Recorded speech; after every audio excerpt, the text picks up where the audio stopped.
It's another session at Grove Studios in Ypsilanti, Michigan, where I've been doing a podcast since the fall of 2020. A pandemic brought me a new hobby, shall I say, that's very rewarding and time-sucking hobby.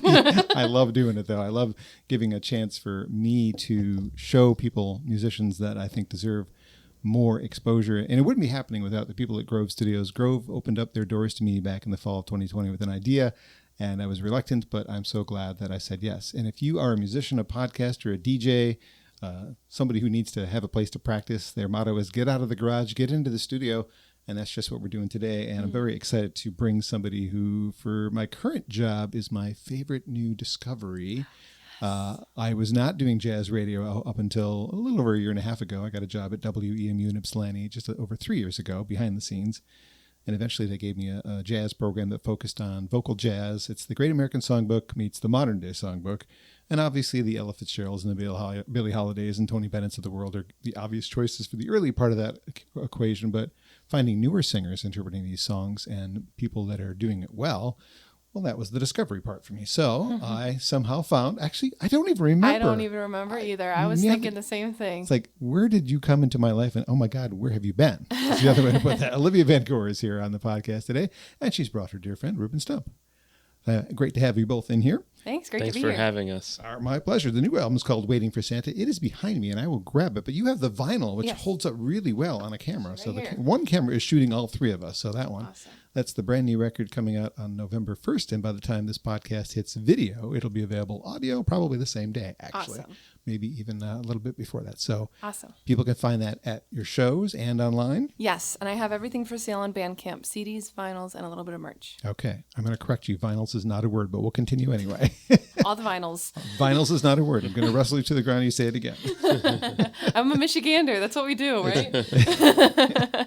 One thing I can say about you versus a lot of the other people who've been guests on this podcast is when you go to work, you dress very differently than most of the folk/Americana musicians I have. And you have to dress nicely and present yourself as a jazz singer, right? Right. I mean, this is lovely. This is not how you would show up to work, though. No, this is like my casual wear. Though Reuben is like a classic version of someone that he's always got something snazzy on. This is dressed down. This is like my pajamas. Yeah, pajamas, Reuben. I've also noticed at your shows that you carry yourself very well, very confidently, which I think is really important to appreciating what you're doing. And what I will also say is I've been in the music industry for 40 years, and more recently, this is part of my career, like the last 20 or so years. And I'm more looking for somebody with the it factor. And you have the it factor. You have the thing that makes me want to tell people. You have to hear, you have to see. And that doesn't happen with everybody. I like a lot of musicians, and I'm a big fan of a lot of people, but I think what I mean by that is that you have the thing that could take you from the Detroit music scene to the universal music scene, like the whole music scene. That's so sweet. As someone who also is kind of picky and tries to look for artists that have the thing for me and what I want to listen to and what I want to share, coming from someone like you, that means a lot. Thank you. Well, let's do a song before we talk a little bit Great. about your background. What would you like to perform? We're going to do the second track off the record. It is one of my originals that I wrote for it. This is called Santa, Did You Get My Letter? Can I have the first note? 1, 2, Santa, did you get my letter? Will I find my special present by the tree? Was he difficult to find? A love that's sweet and kind. Will we kiss under the mistletoe while the snow keeps us inside? Santa, think it's now or never. I might wind up all alone if not for you. If you're sure he's right for me, I'll be waiting patiently. Santa, will you make my Christmas dreams come true? Shaboo doo da doo doo lady dee dee dee doo doo ba doo ba doo lady dee dee dee doo hey boo ba doo doo wee. Beedly doo beedly dee boo ba doo you ba hoo you ba wee wee.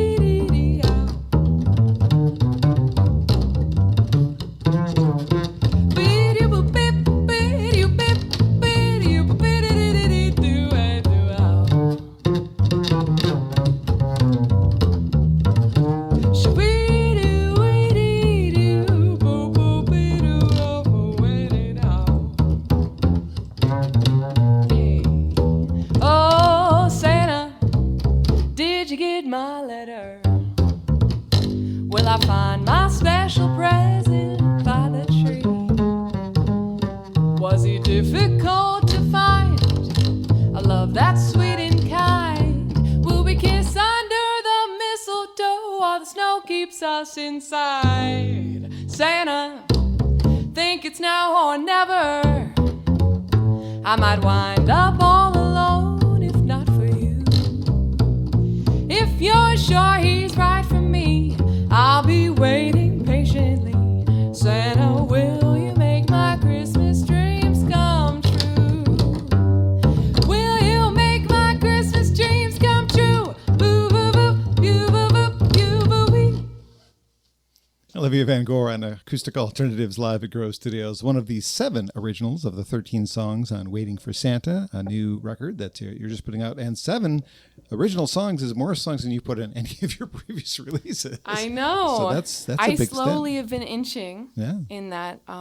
And hopefully the next project is mostly, if not all, originals. But I thought for this record, it was kind of a fun way as a challenge to write songs that were just about fun topics. Mm-hmm. When I write originals, sometimes it feels like I need to reinvent the wheel, write about something super meaningful, change the world and this and that. And it's way more fun for me. And I've found a lot of inspiration from project-based writing instead of just write something out of a blank slate. And what more fun project than trying to duplicate the classic Christmas songs of the past. And if you're lucky, one of these gets to become a Christmas classic, and then ta-da, there you go. You're Mariah Carey. I mean, not in the sense that you can sing like her, but that she has an evergreen song. Yes. That's something that becomes part of their culture yes. of the holidays, which would be, I'm sure, a goal. Definitely. Yeah. If not for, anyone, at least in the jazz community. The person who wrote the liner notes, Jeff Petros, wrote in his notes that he thinks it feels like something that people will be able to put in their own traditions, and that just means so much to me because I love my favorite Christmas albums are constantly reminders of childhood and nostalgia and happy feelings, and I'm all about that. I feel that's a good time to ask, what are your favorite Christmas albums? Because you almost opened the door and said what they were, but now I'm just going to ask you. I know, I teased you. I love the Harry Connick Jr. Christmas album. I think it's 2 of them, though. I think it's Heart Finds Christmas or the second one? I think that first one. It's the one that's got white cover or red cover? It's like him in a sweater.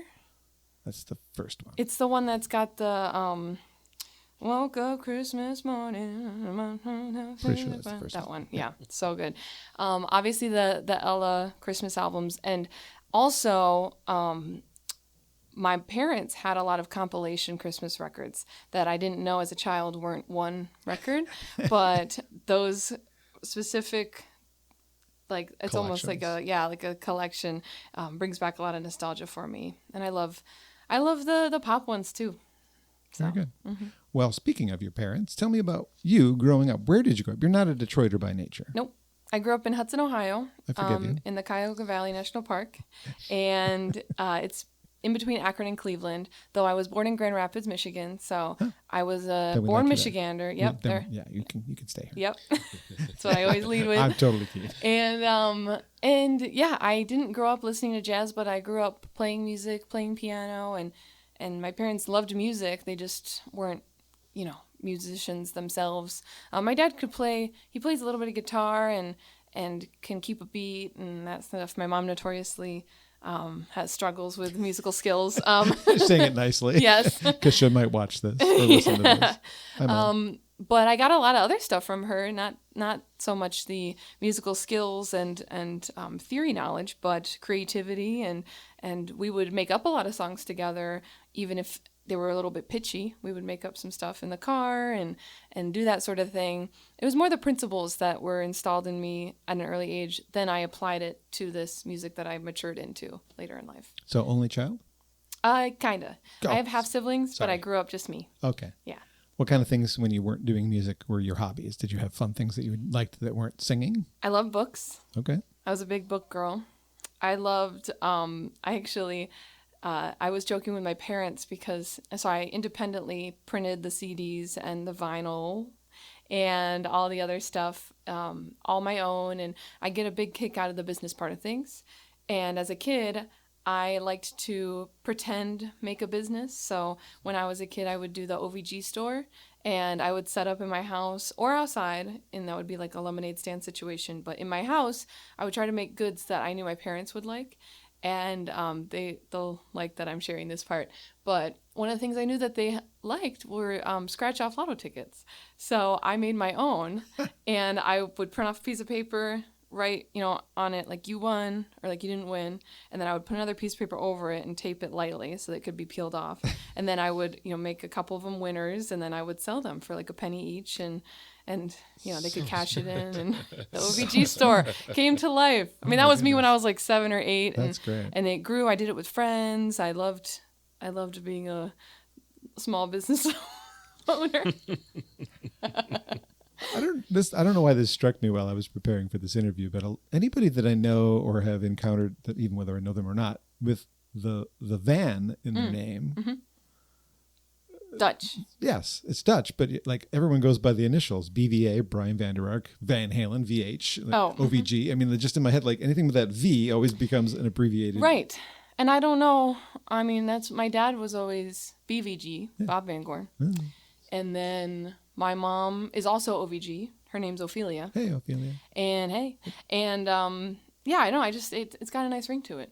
It does. It's easy to when I'm texting about you, I can just go OVG, and then the other person that knows who you are knows who you are. It's I know. And shorter. I know. And sometimes it does confuse people because they're like, is Van your middle name? I'm like, no, I got an unsung middle name. No one will ever know about it. But OVG has a nice ring to it. I like it. All right. Did you professionally train? Was music school part of your history? Kind of, sort of. I went to a small liberal arts college that I did study music in, though not a music school.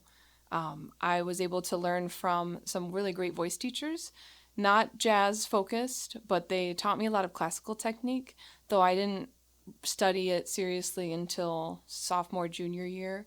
And even then, I did a split major, so I majored in economics and music. I was able to test out of theory stuff and keyboard skills, which let me make it also a double major. You would probably agree with my opinion on what up-and-coming musicians should do, but the business part is very important, because you may have the skills to sing, you may have the skills to play, Reuben, but do you know how to run a small business? Because that's what you're doing. Right. It's not just enough to be good at writing, singing, playing. You have to be able to manage a business, because unless you get lucky and become, a label signed person and make a lot of money, then you're going to be doing a lot of other things than singing, playing, driving, booking, etc. There's a lot of things to learn. So business school for a musician, if you're a musician and haven't done that yet, maybe you should. Yeah, and people sometimes ask me what my econ major may have given me, what skills. They're like, oh, you apply supply and demand and this and that. I'm like, well, no, I haven't created any of those charts since I graduated, and I haven't balanced those equations since I've graduated. However, I do believe that growing that part of my brain and that problem-solving, critical thinking, logical part of my brain, exercising that, instilling confidence in that part of my brain, made me feel upon graduation that I am a person who is smart enough to take on that.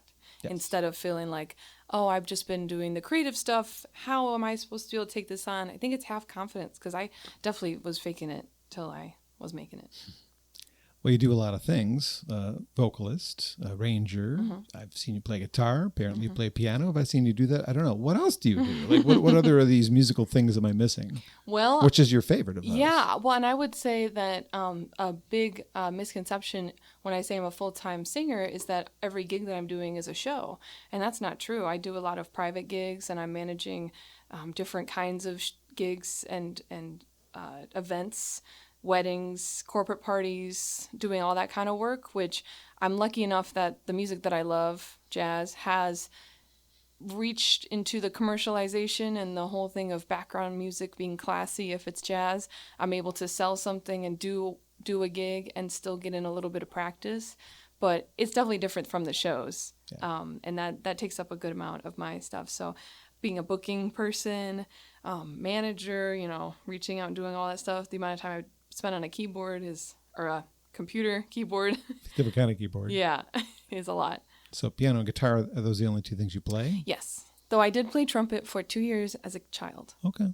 I could not You would not want to do it in public at this point. I could not, no. But I do remember enjoying it. Do you write charts for other performers that aren't your gigs? Do you ever get hired out to do that? Yeah, I've helped some singers, and that's part of what I do as a teacher. I'm really passionate about making the world of jazz have more singers who are confident and capable. So I try to instill all the things that I've learned in other singers who take lessons from me. And with lessons, I always say I'll give you access to charts and I'll help you write them and do all that. And then, yeah, I've been asked to do some chart writing for other singers as well. So at some point when you moved to this part of the state, you must have connected with jazz musicians, like-minded jazz musicians, mm-hmm. one of them to your right. Mm-hmm. How did you and Reuben connect? I think at a jam session, right? Mm-hmm. Yep. And that would have been probably Aretha's at Music Hall, which is run by Scott Gwinnell, who's the reason why I stayed, really, because if not for his camp, I wouldn't have met everyone in the jazz community in Southeast Michigan.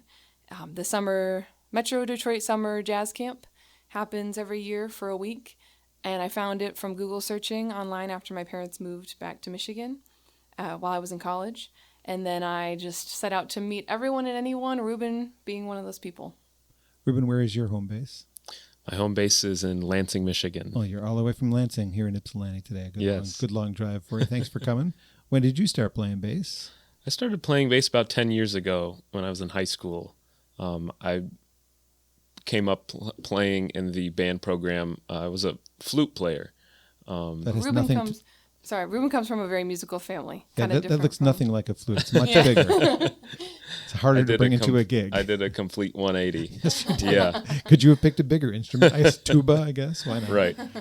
Yeah. So I started taking lessons in high school, and I was fortunate to get a scholarship to the University of Michigan, and I studied with Robert Hurst and had my got my bachelor's degree there, and a couple of years ago I wrapped up my master's degree at Michigan State University. High five.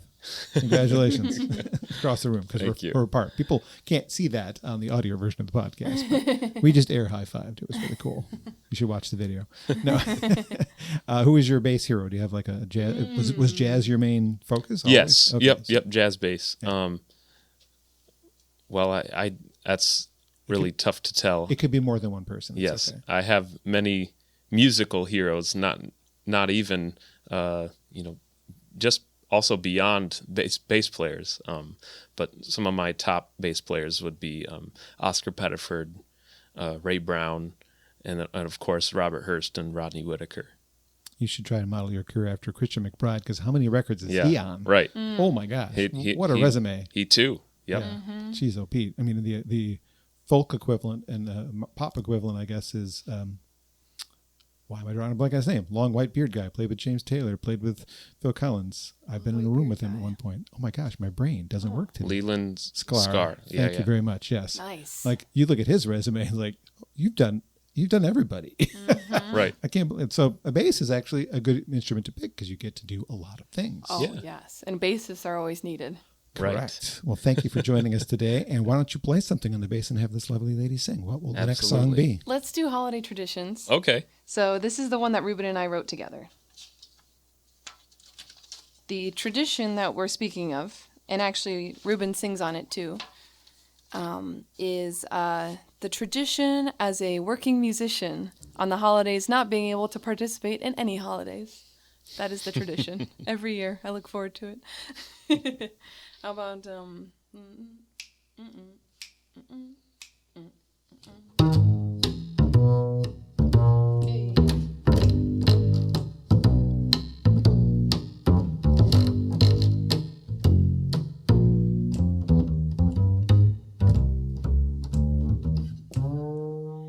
can't meet your family on Thanksgiving Day.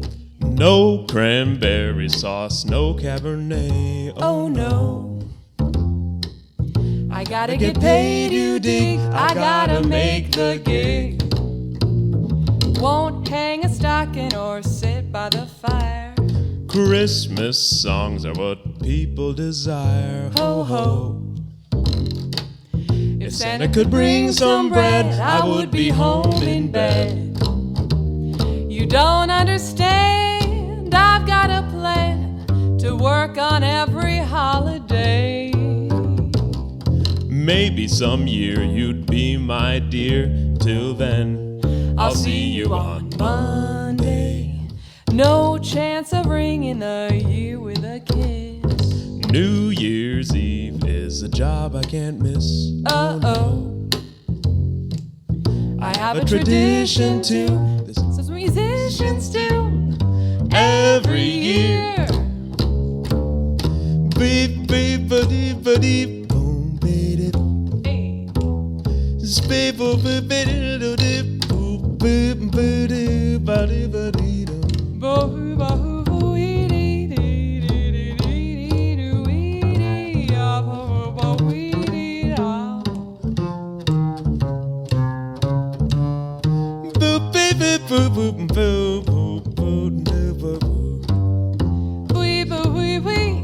Shaboo, boo, wee, wee, wee, wee, wee, bee, boo, boo, doo, doo, dee, doo, da, boo, wee. Boo, beep, beep, dee, dee, dee, dee, boop, wee, dee, dee, dee, dee, boop, dee, dee, dee. Shoo, wee, dee, oh, dee, boo, boo, wee, dee, dee, dee, way down.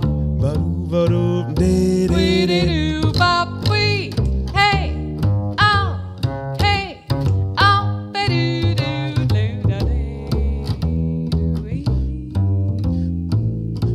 Ba-doo, bee, dee, boop, boop, boop, boop, ba-doo, dee, ba-doo, da-doo, da. Hey.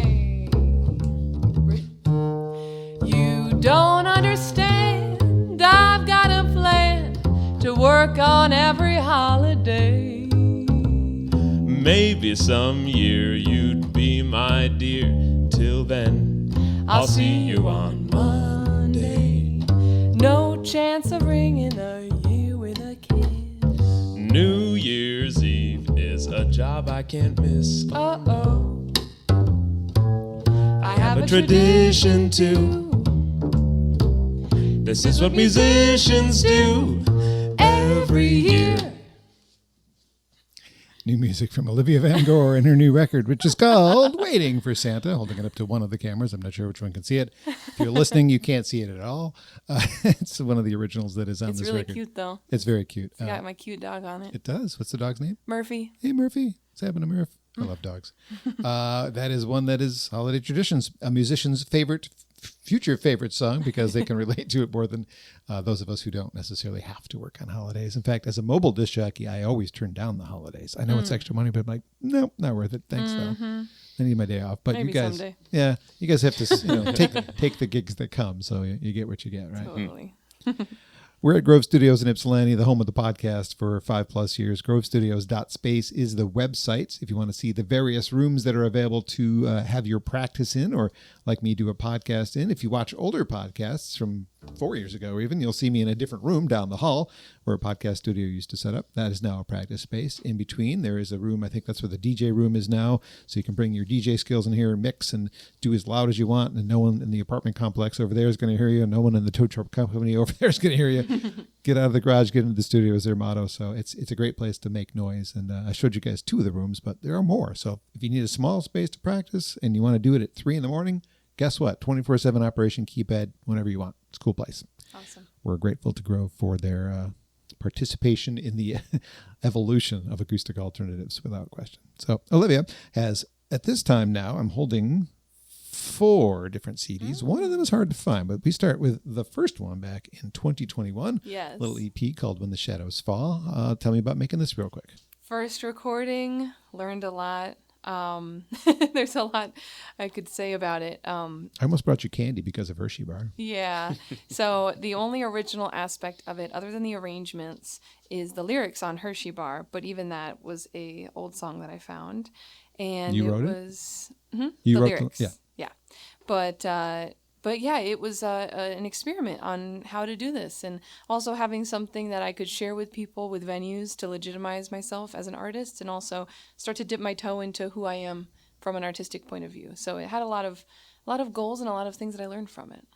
As somebody who is in an age bracket that I don't actually expect owns a CD player, thank you for choosing CDs. Though. You do, though. But why did you choose to put things out on CD? I'm holding physical product, and I love it. So actually, it was mostly because I knew if I wanted to be played on radio, that would be the best way. It turns out jazz radio, yes. Yeah. Maybe not pop radio, but you're not really going for pop radio. No, not going for that. They're probably just as happy to get a digital file versus a CD. But And I forget who, either I looked it up or I was just perusing radio stations because I honestly had no clue how this all worked. But I also had my mentors. I obviously knew that they were giving me CDs because it was from 10, 15, 20 years ago. So that's when CDs were more useful. Yeah. But I thought, I'm part of this community and everyone seems to be sharing CDs. And I didn't know what else to do. I didn't have, how do I sell stuff? And I noticed that people were still buying CDs. I think I went to some jazz singers show, or maybe it was even at the Detroit Jazz Festival in 2019, seeing Veronica Swift and buying her CD. And I was like, well, okay, if I'm buying a CD, then maybe some other people are buying CDs. So I'm just going to print, I think I printed 500 and, gave a good amount of them for radio play. And then the rest I was able to sell. So people will buy them. I don't know if everyone has the same reasoning. Some it's just something to hold, something to have to feel like you bought something, and then maybe they listen to it somehow else. But my other multiple guest, Brian Vander Ark, who's been here a couple times, lead singer of the Verve Pipe. We've talked about this in the past, and he basically calls it an expensive business card because he gives a lot of them away, but it is a way for people to remember, oh, that's right, Brian, because he also was solo for a good period of time when the Verve Pipe broke up. So for that point, it was like the Verve Pipe had a big hit. You knew their name. You didn't necessarily know the lead singer's name. So here's my CD. Remember, it legitimizes. Yes, it does. Even if it's not even used for the intended purpose. And that's really what I was just trying for anything that would legitimize myself. He's been in my car for the last several days getting ready to talk to you, so I'm excited. Second release, 7 songs. 7 song, is that an EP or an LP? It's kind of in the middle. Yeah, it's I neither don't know. really. EP is usually 5 songs, and then I guess 7 kind of qualifies for me as an LP, but it's not really that long, so right. I don't know. Anyway, excellent release. Don't be mad at me. Love this one. I think this is the first one I heard, and this was 2023, as I mentioned. Yes. Tell me a little bit about putting this one together. So at that point, I had done a lot of growing as a singer and as a musician, and I knew that I was developing more and more, and I wanted to update myself. So everything I learned from the first release, I applied, and then I tried even more things and tried it at a bigger level, printed more CDs, planned more ahead, more reaching out to people ahead of time. There's 2 originals on there, so that was me dipping my toe into that. A little bit more collaboration on that one, but get some pretty good press on this one too. There's some clips and articles and things. Yeah, so you did something right. Yep, grows every time. Yep. Then there's this weird one that's just kind of hard to find with the Henry Ford Big Band. Unless you're smart, you don't know how to get this one. No, I'm not insulting people. I'm just saying. This one is a cool one, only available through the Henry Ford College. I have a few copies as well. So sometimes at your shows. Sometimes at my shows, depending on which bag I grab. And I also think I will use them for a while because they gave me a good amount of copies to use for my own stuff, maybe as giveaways or parts of, I got some extra, exclusive stuff. So, but yeah, they put that all together. That was a show that we did. So this was a chance to sing in front of a big band like some of your idols, I'm sure, and get a recording of it and have it permanently there. And you've been doing other shows with them, right? You did one last year. Yeah, and I have one coming up in December. Do you know the date? December 14th at Narden Park Church in Farmington Hills. Okay, don't know where that is. And it's the holiday big band show of my tour for this record. And it will have the house band or the rhythm section, including Reuben from the record, Waiting for Santa as well. And we're going to switch on and off big band song, quartet song, big band song, quartet song, mix everyone in between, big party type of thing. You have been, I mentioned you play guitar, and I saw you do that at a Joni Mitchell tribute show, which I was quite surprised that you were doing, but so happy you did because you nailed those songs, and I learned you weren't even really a Joni fan, which is so cool. But that made me, in my head, say, when I'm interviewing Olivia, I'm going to have to ask her about how much time prep goes into a show, like especially that one where you knew nothing, but like even just a regular show, you may not know all the songs you're singing. Yeah, well, every show I have a process where I have currently a couple of papers that I keep because I really got to get my stuff out of my brain and onto paper. And if I do it all digitally, I don't like it. So for every big show that I do, not every gig, but every show, I have like a plan sheet, and I will pull out and start writing out all the ones for future gigs. I'll write the set list so I can see basically what music for the next 2 months I have to worry about. So right now, actually, my newer or my most unfamiliar music that I'm working on is for a show mid-November in Saugatuck at the Saugatuck Center for the Arts. That's all music from Brazil, which is also kind of not my wheelhouse at all. Jobim, I'm sure, is in there. Lots of Jobim, some Yvonne Lins, some stuff in between, and it's all totally new to me, and that's been front of mind. So I will make a plan of, I gotta get to this level with these songs by this time. How difficult are these songs? Should I make a playlist that I can just put on in the car to constantly listen to? I have in December on the 7th at Carytown the Ella Fitzgerald show, so I have that also that I'm thinking through. I have a ticket for that one. Yeah, Reuben will be there. All right, woohoo! High five again. And just for every gig. And then, of course, the ones where I just know I'm going to already know all the music, just like the back of my hand, I won't worry too much about. But I always joke that creating set lists for me is a very meditative thing. I have to sit. I print out lead sheets for every single song that I've ever learned. I print out lead sheets and I put them in plastic dividers. And then I have at least, at this point, 6 binders that total A through D, E through G. You know, all the I songs have one binder. There's a lot of I songs. And I will make a set list by going through everything, remembering what I've been working on, pulling this, that, and imagining how the flow will go. And I'm sure I look like a crazy person when I'm doing it. But so for an hour or 2 hour gig, you've spent at least 24 putting the show together. Yes. Not mentioning driving there back. And yes. all the, and laying in bed thinking about it. Yeah. Reuben, how's your process for preparing for a show? Do you usually just come in with charts, or do you know the songs when you get there? Oh, it's very similar, and it also depends on the project that I'm doing, because like Olivia, sometimes I will, want to explore maybe a particular artist or a concept, and so I will, create arrangements or create charts based around that. Otherwise, for projects where it's just standards, there's so many amazing tunes out there. Okay. It's so hard for me to choose. So typically I'll just go with what I've really been loving at that recent moment in time. I know you have a record of your own. Who else do you play with besides when you do your own shows? Olivia's obviously one of your regulars. Yeah, absolutely. You must play with other people. Oh yeah. People like Olivia, people from all over the state and, the Midwest, especially given that Michigan State University is in my backyard, basically. I collaborate a lot with Randy Napoleon. First person that came to mind. Yeah, and then a lot of the, other professors there, and a lot of the students that come out of the school as well. Cool. Olivia, when you're not preparing for a show, do you actually spend time just listening to music to enjoy? Do you even get time to listen to music to enjoy? That's a really great question. I sent you some music from Erin the other day. Yes. And I'm like, okay, I wonder if she's going to like this. I don't know. did. Does she even have time to listen to something like that?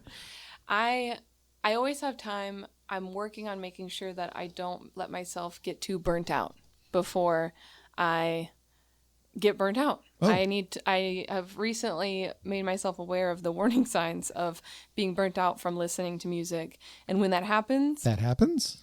Oh my God, yeah. No, it doesn't. Yes, it does. I have music on all the time. Talking to you right now is me not hearing music. That's Well, I don't know if it's just when I'm playing and then after a gig, like I can't listen to music. It's like my ears are ringing from just friends. Creative. I'm just kidding. Great, like, and I know some people who can. I know, but I always need a break from it. I love podcasts and I love listening to interviews because of that reason, to have something else. I know a podcast you could listen to. Mm-hmm. It's called. Oh, never mind. You know what it's called. Yeah, if you're listening to this, you know what it's called. But yeah, I do find I try to remind myself why I love this music. And when I feel burnt out, then that's when I go to listen to the stuff that made me love this music in the first place. The classic records for me. Name them. All the Sarah Vaughan records. Anita O'Day. I'll go back to Anita O'Day live at Mr. Kelly's whenever I need a reminder of the fun in all of this and all the stuff I can sing along to. If I'm really feeling a little bit burnt out from jazz stuff, I'll go listen to the first music that I really loved as a teenager, which was Dave Matthews Band. Oh, nice. I'll go back to listen to some Beatles. I'll go back and listen to a whole assortment of songs that I remember from childhood. And then, yeah, it really depends on what kind of funk I'm in. But favorite Dave song?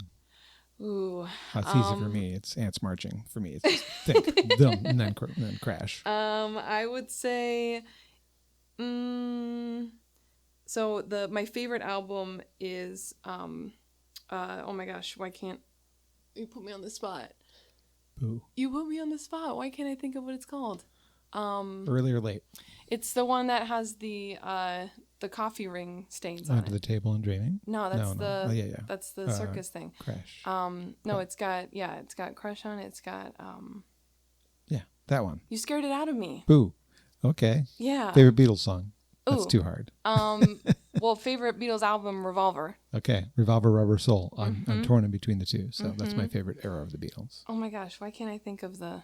I'm drawing blank. Kick myself. That's but, okay. Yeah, you scared it out of me. All right. How much time do you spend on the boring stuff, the booking stuff? So much, too much. So you want to farm that out at some point. You want to get big enough where you can hire somebody to do that. Yes, I do. I totally think you deserve that. Except I don't know if by that time I'm going to be too invested in making sure it's perfect because you're good at it. Yeah, this is what I've really noticed about you is that you're really good at it. And if somebody takes the time to look at your schedule, you have more gigs than the average person. So you're doing something right, which is another reason why you have that. Before These Crowded Streets. Sorry, right. I just remembered the album. That's one of the things that impresses me about you, other than your talent is there, but you have the thing. Like you are able to succeed at booking. Look at all the gigs you just mentioned: a Brazil gig, an Ella gig, a Christmas gig. Like there's, other than them being you, I'm not sure they have much in common. A big band gig. I mean, there's you're doing so much. The thing that a lot of it has in common, though, is it's a connection that I built with someone or a venue. So getting that Henry Ford big band gig is because we've done a gig before, and I don't leave that gig without saying, "Hey, when's the next one?" You are so smart. Pro tip. And Reuben, did you hear that? That goes. Write that down. He's got an album out that has you singing on it. I play that duet quite often, actually. Yes. It's a really great version of that song. Yes. But yeah, that's what I do. And same with every venue. And then I think that's the best way to build it, because then if you're going to have all these, as long as I want to continue a collaboration, which most of the time, yes, then it starts to build. And then I've noticed as I've grown, then I can book farther out in my schedule. And I used to go month to month, and now I can go quarter to quarter or even half a year out and have a good idea of things and set that motion even more. Earlier today, and this will not be relevant if people are listening to this after we record it, but earlier today, you took part in something that my radio station had put on, and I'd already had a question that I was going to ask about choosing songs that you choose to cover, but we also in that discussion had a reference to the younger generation of music listener. So I'm wondering, as a singer, wanting to appeal to everybody, do you ever think about trying to cover songs that appeal to a 20-year-old? Like, do you want them in your... Do you don't want them at your shows yet? You want to wait till they're ready for you? No, I mean... Because you're not that old. Yeah. Well, okay. So... Your contemporaries probably, like people your age, probably don't listen to jazz. That is correct. Though there are quite a few. And I try to check myself as far as what I'm willing to do in terms of changing myself as an artist to fit whatever I think someone likes. If I had $1 for how many times some random person has come up to me and their first thing that they say after seeing a show is not, "Hi, my name is Susie, I loved it." Their first thing is, "Hey, I have a suggestion for you." And then it's something that I have no interest in doing, and I don't know what to say to that. You want to be a traditional jazz singer. Yeah. Or even just, I don't know. It's like I'll kind of go wherever the artist brain is. But then my manager brain is thinking, okay, I have this artist that can tick certain boxes that are gateways for more of the general public to access. So an example is doing themed shows. So I got a lot of traction from doing a music from the movies show with the Henry Ford Big Band at a movie theater. I went to that one. Yeah. And there were quite a few younger people there. Mm-hmm. And then I find the more summer concert series that I do, more people of all ages happen upon me. It's free. So exactly. And it's not, sometimes the label even of who I am as a genre will deter people. It's kind of like when you are scrolling through movies and you just see a glimpse of it and you already have an idea if you are going to like it or not, instead of just watching the movie or happening upon it on cable or something.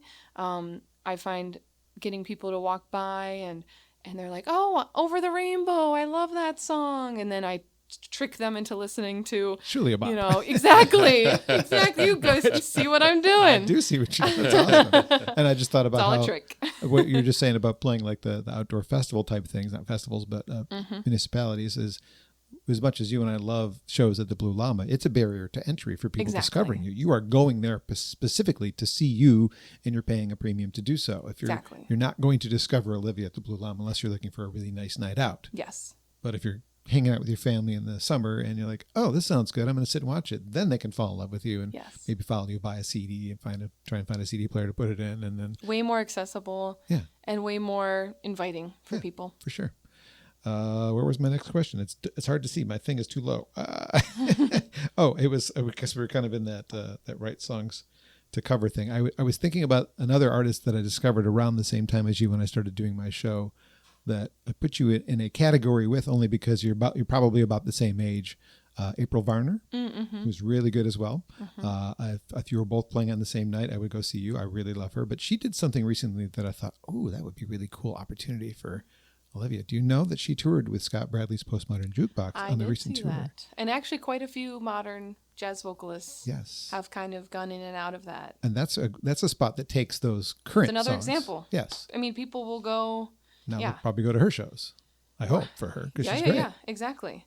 Yeah, and I don't know. I would be curious of the statistics on that, because while it is jazz still, it's promising that you will recognize these songs.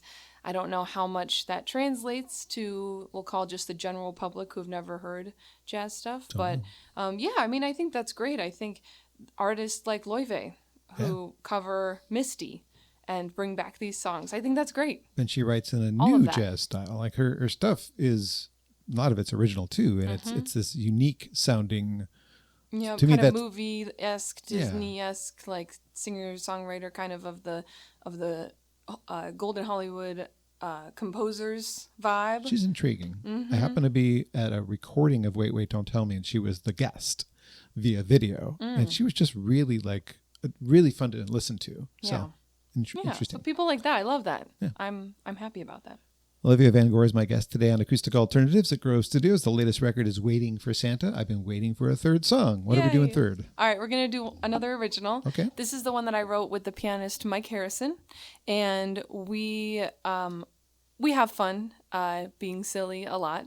So I knew Mike was going to be the perfect person to pose this idea to that I had, where I was thinking about how a lot of records have a blues on it, and a lot of blues tunes are dedicated to someone. And I was thinking about if there was a Christmas character that deserved a blues. And one of my favorite movies is Rudolph, And I think the most pitiful character in it has got to be Hermie the elf, who wants to be a dentist instead of an elf. And this is Hermie's Blues. 1, 2,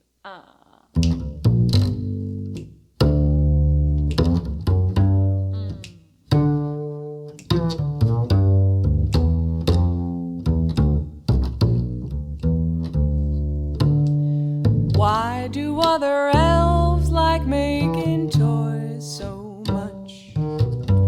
Does it make them happy, Christmas spirit and such? Why can't I get in it? What makes me so different? Feeling like a misfit again. When every elf is smiling while they tinker away, dreaming of a place where the boss elf doesn't say. Hermie doesn't like it, but toys just ain't the right fit. I know I'll be a dentist someday. Well, I've heard of an island where there's others like me, toys that boys and girls don't want under their tree. With them I'm not broken, and I don't need to be fixed. You can't fire me, Santa, 'cause I've already quit. This Christmas you won't find us all alone on the shelves, with Rudolph here to guide us.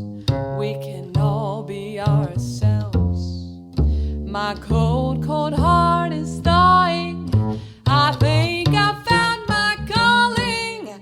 My Christmas blues have come to an end. This Christmas misfit has found a friend. Rudolph the red-nosed reindeer.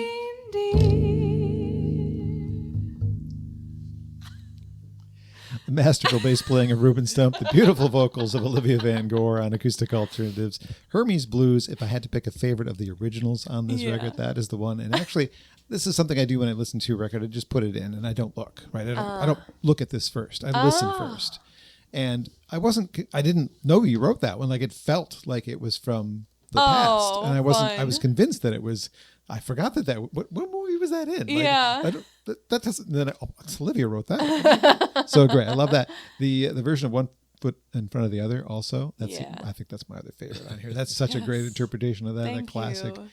The ones that we watched growing up with the stop motion animation. Yes. So It just it's a love letter to my childhood, and all of those movies, including Believe from Polar Express is also on it. Are so tackle Josh Reuben. Yes. Good luck with that.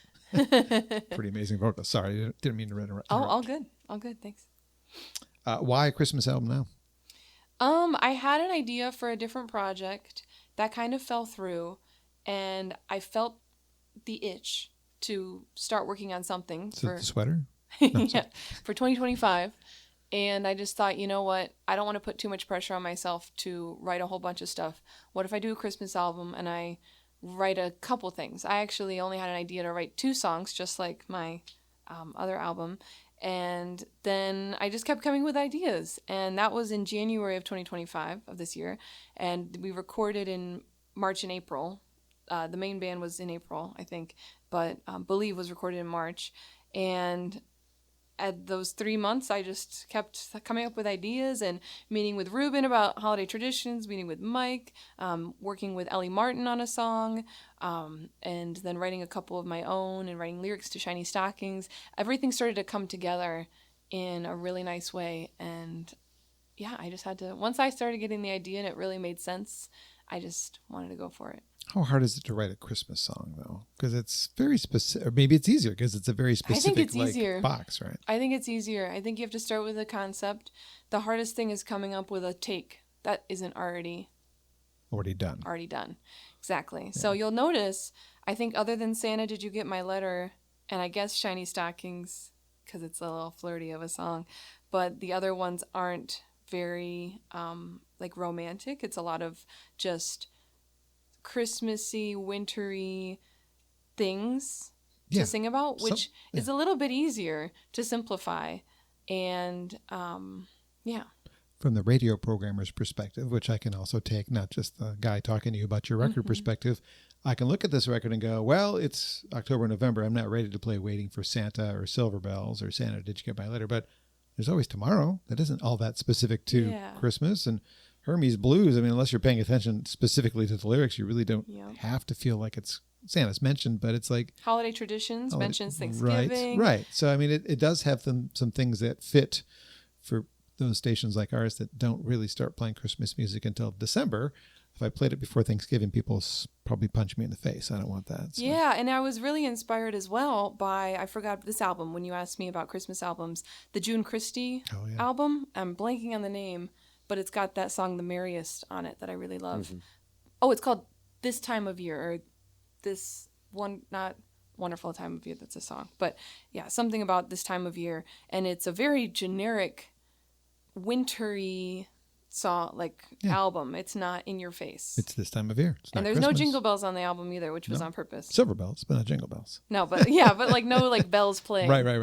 Because that still sound like a jazz record. Right, and it absolutely does. And you did something on this record. You wrote lyrics for Shiny Stockings, which you taking somebody else's thing and writing a lyric to something you did earlier in the year when you did Mercy, Mercy, Mercy, which just blew me away. We talked about that earlier today in the presentation that nobody except you and I was at.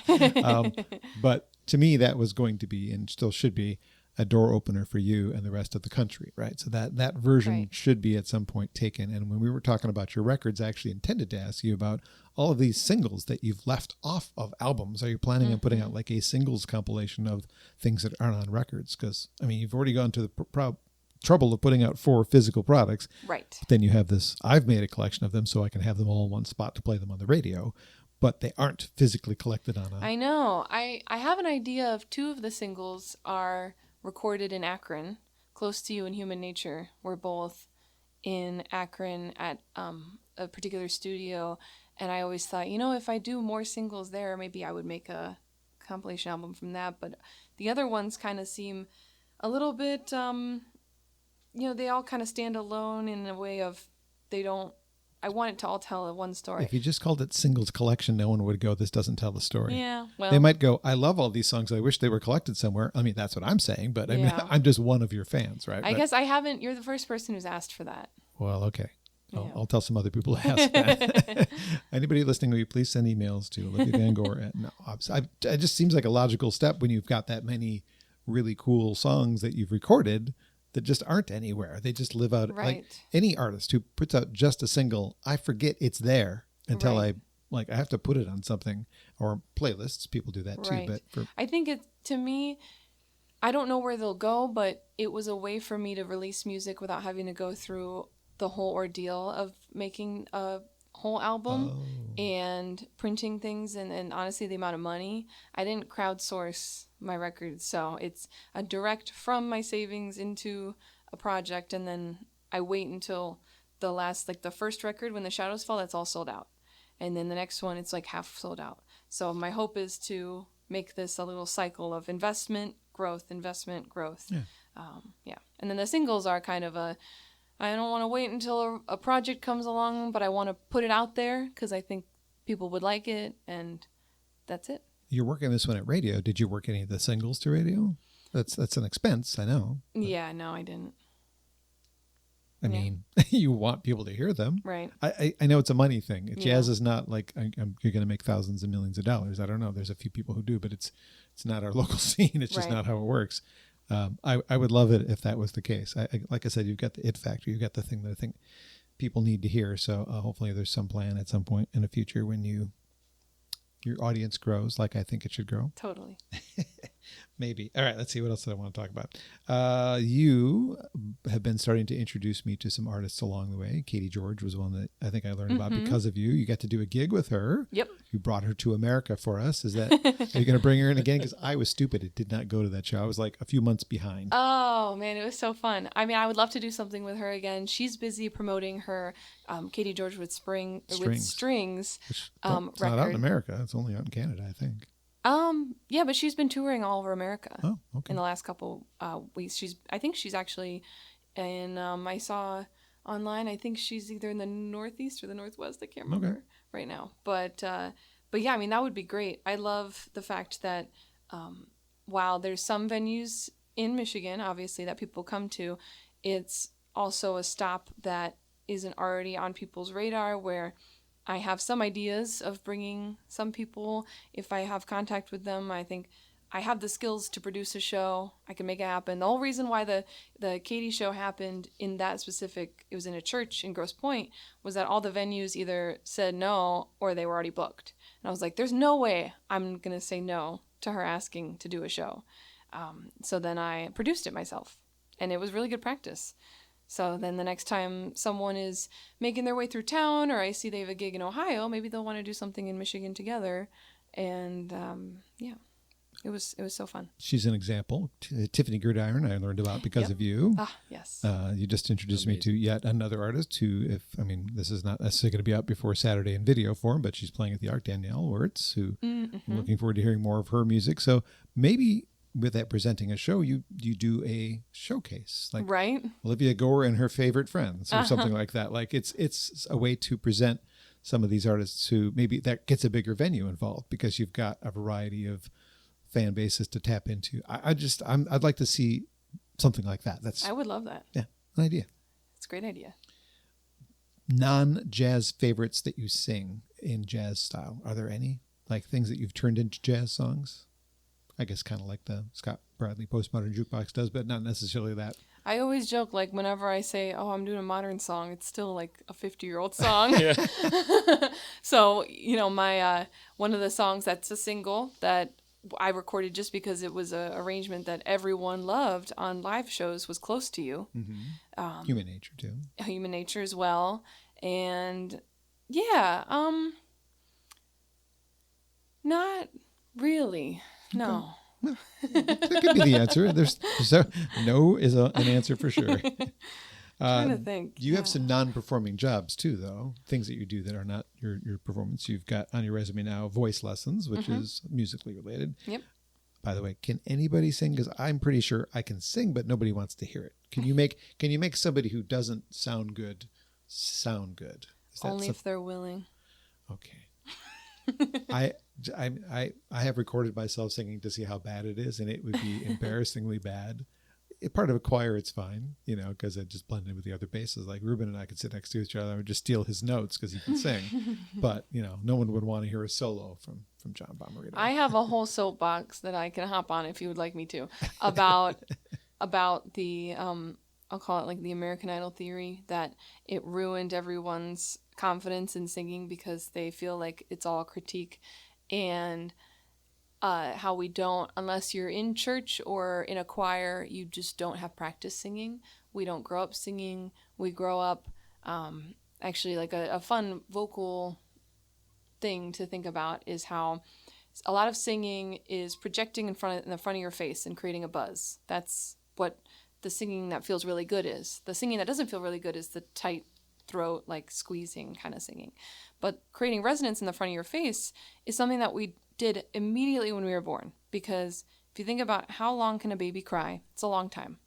And they don't cry going, wah, wah. They cry going, wah, wah. And it's all in the front of their face, right? So then you learn to cry and you learn to resonate in the front of your face. And then slowly as you grow up, you never create your voice. You turn it into a lower speaking voice. You are taught to be quiet, and unless you're practicing singing, you kind of are just taught how to push down any of that nice buzzy resonance, good feeling singing. And then when you go to sing, you're using the wrong muscles, and it tightens everything up, and then you're like, I'm so bad. And then everyone's like, yeah, that was pitchy, dog. And then Thanks, Randy Jackson. and then you're like, all right, I can't sing. And then it's a self-fulfilling prophecy. Okay. So, all right, I'm hopping off my soapbox. And now I have a new ringtone, you crying like a baby. I'm going to use that. No, I'm not going to do that. This year alone, you've added 2 new things to your resume. I think you're still doing the teaching thing, Yep. right? And Sure am. executive director. Yep. Tell me about these 2 things. Yeah, okay. So I am the adjunct vocal jazz professor at Hillsdale College. The first teacher to do that position was Sonny Wilkinson. Ooh. Then it was passed on to Lori Lefevre, based in Toledo, and then Ellie Martin did it last year. And then she got a really cool gig in South Carolina, and so I was recommended, and now I'm a professor. So she left us, our regional Yeah. music scene? Yeah, Oh. though she will still be returning when she's not in school and whatnot. But yeah, so I got that job, and it's been great. I have 16 students, and I go once a week, so it's not really taken over too much of my time that I wasn't already spending. Guaranteed paycheck, though. Guaranteed paycheck, just, less worry about when it's gonna end or this and that. Even my adult students, I never know when they're gonna say, yeah, something's come up and I can't do lessons anymore. And then you're just like, well, this thing I thought was regular is not. So it's been really amazing. And also the things that I can get done is I can plan for something. So when you are teaching private lessons with adults or even, whoever, they might stop at any time. So you can't really invest too much time. Where with a student, kind of in this bubble where they're not even a specialty school where they're going to be distracted by internships in a surrounding city. I mean, the surrounding city is Ann Arbor, like an hour and a half away. That's the closest city. Or Kalamazoo, which is like an hour away from there. It's in the middle of Michigan. So there's no leaving. They're all in this area and in this small school. So I just have this guaranteed half an hour every week with them, and I can plan what we're going to do over 12 weeks, which has never been possible, which is very exciting. So I was able to make a plan and execute it, and I'm almost done with the first semester. It's been great. Congratulations. Thank you. And then executive director. Yes, executive director for Big 3 Swing. They put on the Battle of the Swing Bands. It's going into their 25th year. The person who was doing it before had to pass it on, and I was recommended. It's a long tradition, especially in swing dancing, and it's been really fun to plan a project that's so outside of me, but I still get to be a part of it and obviously meet a lot of people from it and be, a responsible event coordinator, where I think of every single thing that's ever annoyed me about an event. I'm like, not going to do that. And I'm going to make sure that the bands that are playing, which this is before November 21st, band submissions are open. If you're in a swing band in Michigan and you would like to be the challenger of the last year's winner, the Stardusters, which the tradition is that there's 2 swing bands, they battle it out. One goes, the other goes, this, that. Swing dancers are dancing, and at the end of the night, they vote by applause, and it's very clear who the winner is. Then the winner gets to play the next year, and so on and so on. That's cool. And and so I know I'm gonna make sure I'm clear about this is load-in time, and this is where the green room is, and that just gives me a lot of satisfaction because I get to be a force of good in events. Congratulations on both of those things. Thank you. Well, we've got time for one more song, one more question, one statement. Great. So let's do the song. All right. We're going to do the one of the covers that you mentioned. From Rudolph, it's the song that Clarice sings. It's called There's Always Tomorrow, though in the recording, in the movie, it's a waltz. On the record, you'll notice it's a swung tune in 4, and this one is just me and Reuben on the record, so this is kind of the closest to the record that you'll hear. But I want you to take a solo. Can I have a D? 1, 2. There's always tomorrow for dreams to come true. Believe in your dreams, come what may. There's always tomorrow with so much to do. And so little time in a day. We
so much to do and so little time in a day.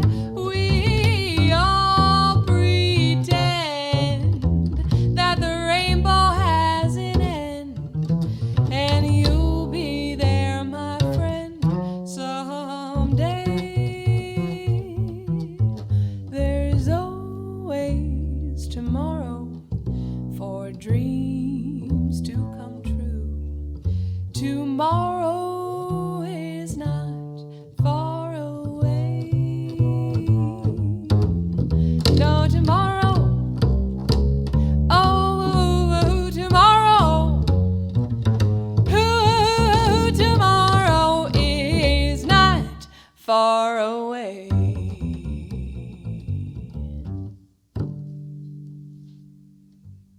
Johnny Marks tune, There's Always Tomorrow on Acoustic Alternatives. Olivia Van Goor, very special guest, Reuben Stump, performing that one. You can find a shorter version of that on Waiting for Santa, the new release. It's a big version right behind you. Hold up the record to the camera over, I don't know, one of the cameras over there. So the big and the small. It's available in both of these formats, digital as well, as of November 1st, correct? Yep. Coming out midnight on November 1st. And, Midnight on October Halloween. 31st. Oh, sorry. I got it backwards. Yep. So close. All good. You're Once the same. Halloween's over, It's Christmas. All All right, there's two questions. I'm going to only do one because I'm essentially out of time on the booking of my studio here. But what does it mean to you, in your opinion, to make it in the music industry? Aw. It's a tough I one. feel like I already have, and that's so corny, but it's the approval and collaborations with musicians that I admire that make me feel like a winner. I feel like in the jazz tradition, there's a lot of impressing our colleagues is a form of, trying to not one up each other, but trying to show each other that we got it and this and that. We got the train. Sorry. Yay!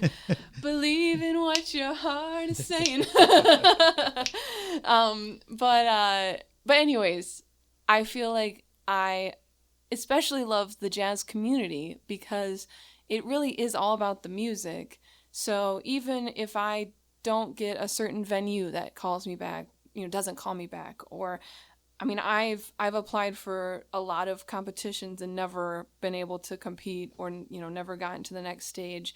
I've applied for a lot of things and gotten no's, but the fact that I get to play with someone like Reuben and the mentors that we've talked about, and that I feel like they dig what I'm doing, I feel like the queen of the world, the belle of the ball whenever that happens. And it just, it's very it's like a family. And all of these people, even, the person that wrote the liner notes, Jeff Pedras, I feel so special with what he wrote about my music because I know he means it. And I look up to him and his opinions, and just being in this community is so satisfying and makes me happy. So it almost doesn't matter what else happens. I can say to myself, like, hey, someone like, you mentioned Randy. I'm like, someone like Randy Napoleon likes what I'm doing. So who cares? Yeah. Dave Roof did a very, very good job recording this. Dave probably is listening. I think he's checked out the podcast before. And I'm very, there's so many things I love and appreciate about you and admire about you. There's one. Now, there was two, but now we're back down to one because you are not going to say vinyls again because it's not a word. But the only thing, if I have to correct anything in your world that's not perfect about you, is your font size in your emails. If you ever get an email from Olivia, it's so small. My phone, I think. It's so small. I think it's my phone. I don't know. I got to go into my settings. I don't know how to do it. Let's get Let's get web addresses from both of you so people can find out more about both of you. Yes. My website is www.oliviavangoor.com. That's OliviaVangoor. Unfortunately, ReubenStump.com was already taken. What? Really? So my website is www.ReubenStumpMusic.com. That works. Yeah. Both of you, thank you so much for sharing your talents. Thank you so much, me. Sean. And you're one of those people that when I talk about feeling like I made it, to have someone who knows so much about music and saying all these really amazing things about what I'm doing and it's supportive and everyone who's listening and all that makes me feel like I've made it. I look forward to being a link on your website. Of course. Grove Studios, we are so grateful for them. Again, without them, there is no podcast, and somebody might be barging in the door any minute now because I just heard somebody who has a 7 o'clock booking, and we're running into it. So grovestudios.space is the website, and we are going to be, the next one for sure booked is a sister duo. We'll talk about that as I have it ready to go. But thanks to both of you again. Thank you, John. Thank you so much.